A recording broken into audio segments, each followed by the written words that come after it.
So let's look at the sensor resistors. Let's start with the GMR sensor. Let's say your GMR sensor is R0. Okay. When there is No magnetic field. field. GMR sensor resistance is R0. This is, as you said, in When the external field is 0. yes, absence of, let's say, BAEXT, external field. Okay. And then you also have some del R, okay, which is Due to the presence of B. yes, it's magnetic field dependent. Yeah. Correct. Now, what's the problem here? There is no problem. I'm unable to see the problem. The problem is this R0, okay, It's large. is really large Yes. compared to this del R. So this could be kilo ohms, that could be ohms or less. So that means if you want to find this, we need to process a very large dynamic range. Yes. Yes. And we need to do that only to invest and find out this, which is not ideal, right? So one option is to perform frequency modulation. Okay. So let's say you do a frequency domain modulation. I think the students were introduced to this when we did the analog multiplier, I think. Yeah. Maybe they've done in other courses also, I'm not sure. Other course I doubt. Yeah. So anyway, but now we have a problem here because this is really, really large. Now, let's say you have your voltage GMR. Okay. Output voltage? Output voltage. What is that? That means that includes the current. Yeah. You give the GMR. R0 plus del R. Correct? Now, if you turn this into the frequency domain, okay, you can write the same thing equal IGMR is still your current. R0 is R0, okay, because there's no magnetic field, there's no changing components here. But this del R is what? It changes due to the magnetic field. Yeah. So we can modulate that by, let's say, some AC field. Okay. So here you could have A, which is the amplitude of the resistance variation. Okay. Modulated by the BAEXT. Yes, exactly.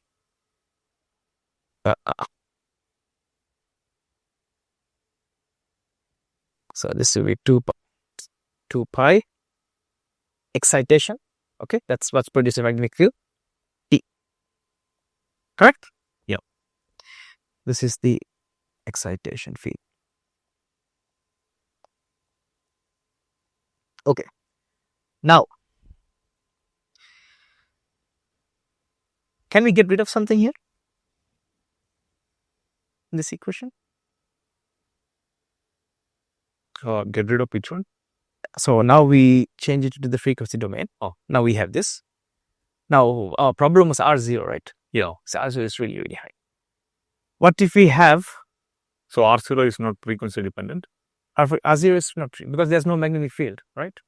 For the R0. That's the resistance when there's no magnetic field. But this change in resistance is due to the excitation field frequency, which is your magnetic field. Let's say it's a cosine, right?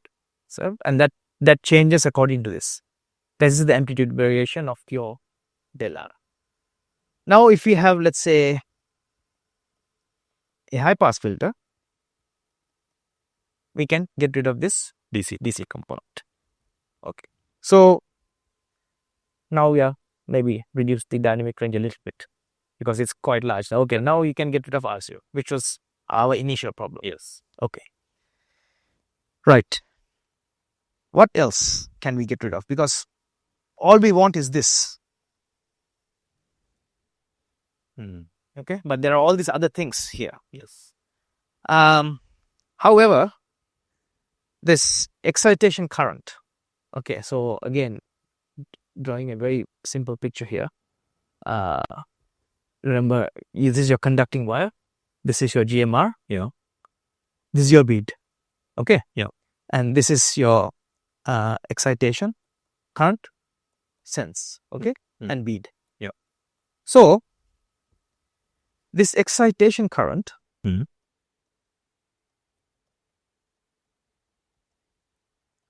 also introduces some noise. Correct.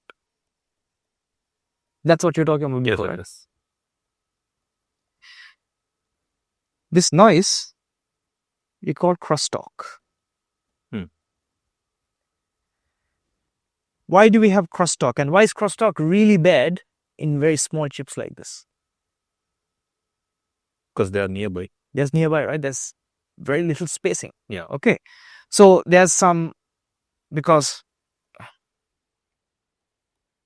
very small spacing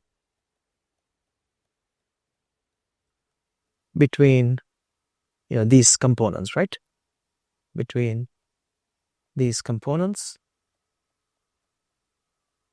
I say these these components.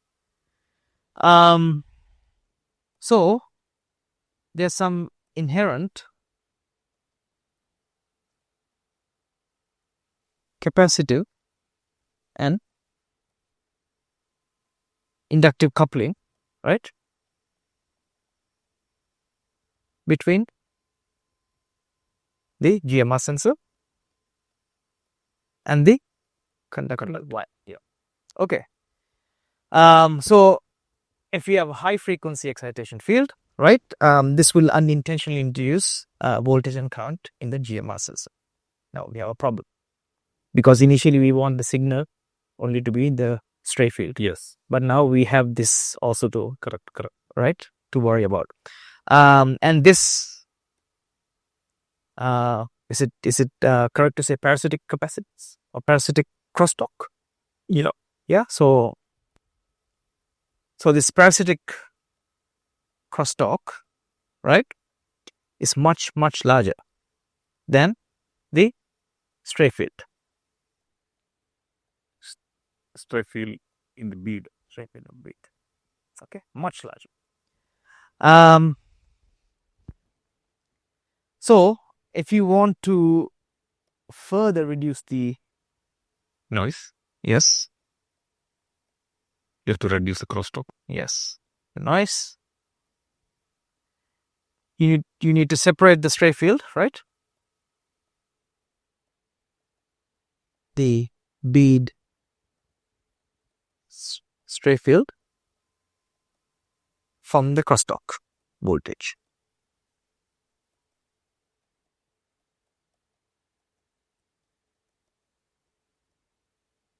So what does it mean? So before we talked about R0 plus del R, we modulated that. Fine. Now then you said, what about the excitation current? Now we saw that the excitation current also has a problem. So what does that mean? What do we have to do then? I mean, that means we also have to modulate this somehow. I mean, otherwise, how are we going to? Otherwise, we cannot separate. We cannot separate these two components. Yeah. We've got rid of R0 using a high pass filter. Now we have this excitation current to deal with, and that it's worse because now this also has this crosstalk. Yes. So let's go back to now what the equation we had before, right? So what did we say? We said VGMR, right? We said it's equal to IGMR, right? Into R naught plus delta R. Into R naught plus delta R, correct? Now we have another component we need to take care of, which is, let's say, crosstalk. Let's say we say VXT. Okay. So that is due to the current in the conductor. Yes. The conductor, yes, conductor wire, right? or rather the crosstalk between These two. but that adds a current to and a voltage to the GMR, Yes. right? Yes. So that the crosstalk is due to two things, but the actual voltage and the current is added to the GMR signal. Okay, it's clear, right? Correct. So then we'll have something like, let's say now a GMR is changing according to that crosstalk sense. Yeah. So Right. You are looking at that component. yes. Okay. So then let's say that's called B cos 2 pi Fs. So Fs is the frequency of the sense current. Sense current is the current given to the GMR. Yeah. So this this could be a little bit confusing. So now crosstalk is due to the interaction of the conducting wire, right, and the GMR. But the result of this interaction, right, is that we have some Output voltage. on the GMR, right? Which is why when you're modulating this IGMR, right, you're adding the sense frequency. Yeah. Okay. And then we have R0 here, right? We'll have R0. We know how to remove it, but we'll just have it here. Yes. Now, what about del R in this case now? Del R we also know, and that's due to the excitation field. Yeah. A cos 2 pi F E T. Yes.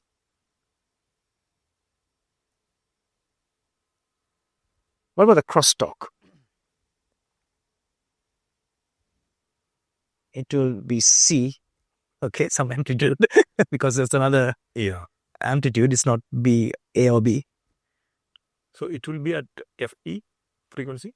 So it will be at, in fact, FET excitation frequency. Right? That's again. So I hope this is not confused for the students. So this why is IGMR Fs? Because it's the resultant of this one.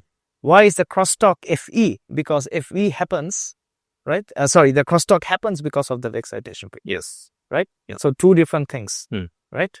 Just to be clear. Yes. So that's how we separate the different noise sources, right? So this is at the sense, this is at the excitation, and crosstalk again is excitation, right? Okay? Yes. Plus, there's a half pi here. Half pi. Now, I believe that half pi, Half pi. Yes. I'm thinking because here we are working at much higher frequencies, no? So, maybe the inductive components are dominant, maybe, because the frequency changing really fast. So, maybe the inductive components are more dominant, and we have a lot of magnetic components there, magnetic fields, ferromagnetic layers. So, in this case, maybe it's a waveform that's shifted So it's a 90-degree phase. 90 degrees phase shift. Okay. Rather than capacity. Capacity maybe is there for sure, right? Because of course we have different conducting layers. There'll be some capacity. Maybe I'm thinking that capacitive. Correct. Yeah. So I think is it not the field produced by the conductor will be lagging the current by 90 degrees? Is it that? The field produced by the conductor, yes. So some magnetic. If you are referring with that, yes, the magnetic field will be lagging 90 degrees. Yes. Correct. You mean the excitation field? Yes. So this half pi depends with respect to what we are saying. Okay. I think That could be also a reason. Yeah. But obviously plus means there's some Oh, this is plus. plus. Oh, This is plus. This is plus. oh, okay. It must be lagging there. Yeah. So that's why I'm thinking maybe at such high frequencies, this is capacitive and inductive crosstalk Mm-hmm. at this FE. So I'm thinking maybe It is not the induced current. It is the interference between the conducting wire and the GMR. So that is capacitive. That is true. So then 90-degree leading. landing reading, correct, right? So you have But it could also have inductive components, right? Hmm. You are also giving a current. But this may be dominant. Yeah, I'm not sure. This is what I'm thinking. Could it be the other way around also? If you have, because see, GMR has a current that produces magnetic field. Now your conducting wire also has a current that is also producing a magnetic field. So, and then because they are on top of each other, there are some capacitors there also. So there's both inductive. But this component is about that interference only or crosstalk only. Yeah, but crosstalk is both capacitive and inductive. So what I'm trying to say is, which one is more dominant, do you think? So I was thinking, my idea was, because it's very high frequency, capacitive is dominant. If it's high frequency, but then the field will be changing very quickly, very quickly. Then the current will be on, off. True. Not on, off. Changing direction. Yes, sir. Yeah. So then as frequency increases, these are two layers very close. Yes. So 1 by omega c will decrease over frequencies. Yeah, that will decrease, right? That will decrease, so the interference will be more. There will be more current through that. Okay, you're thinking like this. Okay. I was thinking in terms of coils. In this, there is no coil. No, it's a wire. You say it's a wire, but it's still producing a magnetic field. 1 turn. Yeah. 1 turn. Yeah. Okay. Anyway, there's this component also that we have to add, either capacitive or it looks like capacitive. Capacitive. Yeah, let's say this is due to capacitive coupling. Yes. Yeah. Or capacitive crosstalk. Yeah, crosstalk. Okay. Now, what happens now if you multiply this? I think we did something similar for one of the classes before.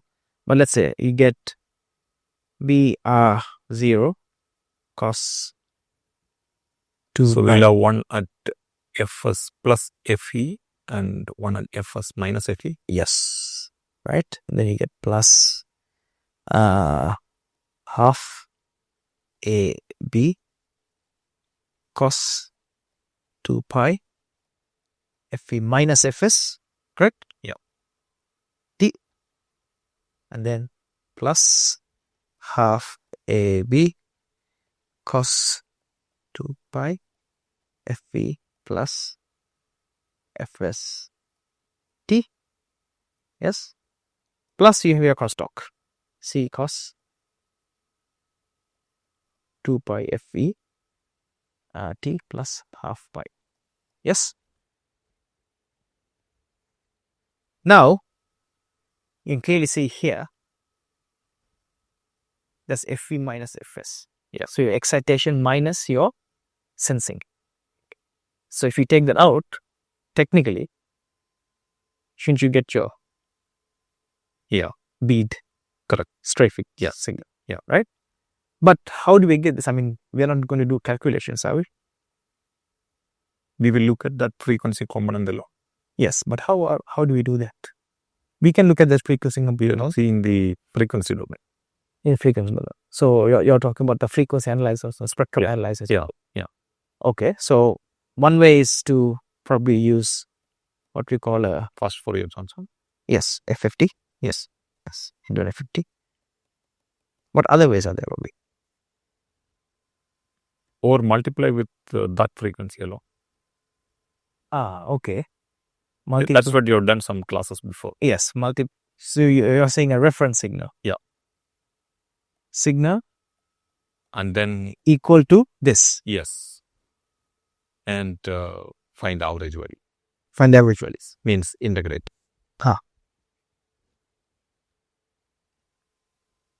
In fact, there's a nice instrument called the lock-in amplifier. Yes. And that's exactly what it does, right? So let's say you have some signal here, right? And the signal is, say, in the frequency domain, right? And you also have a reference signal. Now, how this works is so let's say, let's use some values so the students kind of understand, okay? Let's say you have your GMR sensor, okay? And let's say you give a 1 milliampere current at 1 megahertz. These are just numbers, right? What else do you have? Now you have your GMR sensor, you have your bead, but the bead has to be given a magnetic field, right? So then you have your conducting wire.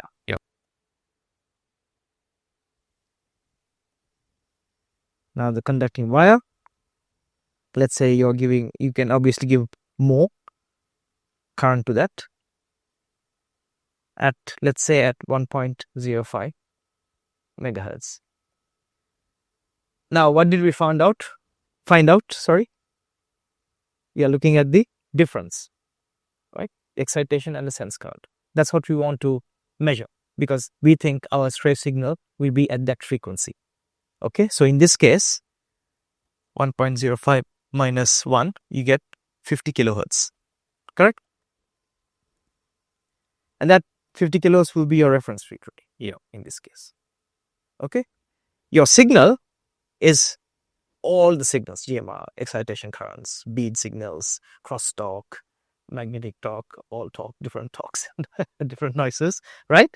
But then you give a reference, this lock-in, the whole idea of locking is it locks in into that frequency, right? And then you get an output. But when you get an output, right, you get two outputs. One is this difference frequency, which is what we want, okay, amplitude at that frequency, and twice the frequency. But we only want this one, so we can very easily then a low pass filter. Put a low pass filter like this and cut it. But then, if you talk about low pass filter, how do we choose this point? The time constant. Is it, I mean, do we kind of do trial and error, or, I mean, ideally you want this to be, low as possible, but or is that depend on this one? I mean, what is your bead frequency? It comes and goes. In the sense, the beads are, let's say you are continuously measuring. Yes. And then the beads are permanently there, or? No. They are approaching. They are moving. They are approaching and then they get stuck. Yeah. But it will take some time for them to approach the GMR sense. So that depends on that time you're saying. Mm-hmm. Yes. Otherwise, if you do it too fast, right, then you might not consider the time it takes for the beads to come, right? So based on that, we can measure that. So this is how you can probably get a signal that you want, a very small signal, from a whole lot of different noise sources that normally have much higher amplitudes, right? You can kind of extract the signal you want. So this is just another application, but also there's some electronics and signal processing involved to get the required output. Again, but GMR sensor, but when you use the GMR sensor, I mean, in theory, yes, GMR sensor is there, magnetic relay, say you measure it, right? But in theory, you can see when you use it in applications, right, it's not straightforward like that, right? Because even there, relatively, the change became very small. Yes. Compared to the R0. Exactly. Yeah. So, that's because your bead is also very small. Yeah, that's true. So for a different application, this may not be the case. Yes.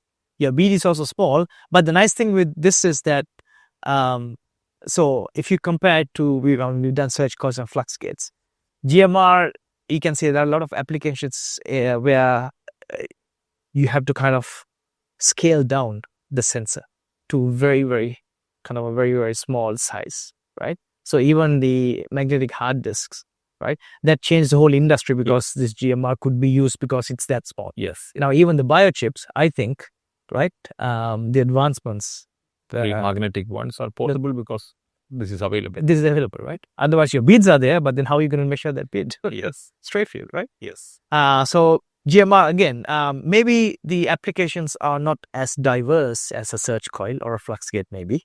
We never know. You never know. That's true. That's true. Because it's also used as sensors in automotive applications. That's true. The current sensing, n number of applications. Yes. Yes. In fact, now mostly I think even for magnetic hard disks and also for biomedical applications, they've switched from GMR to TMR, right? Yeah. And industry use wise, this may be much more compared to coils, probably. Correct. Because everyone has memory. That's true. That's true. Yeah. Everyone needs to use these hard disks. Correct. So, and people are always asking for smaller hard disks with, kind of higher capacity, right? So that's a real drive, I think, to get those hard disks as small as possible.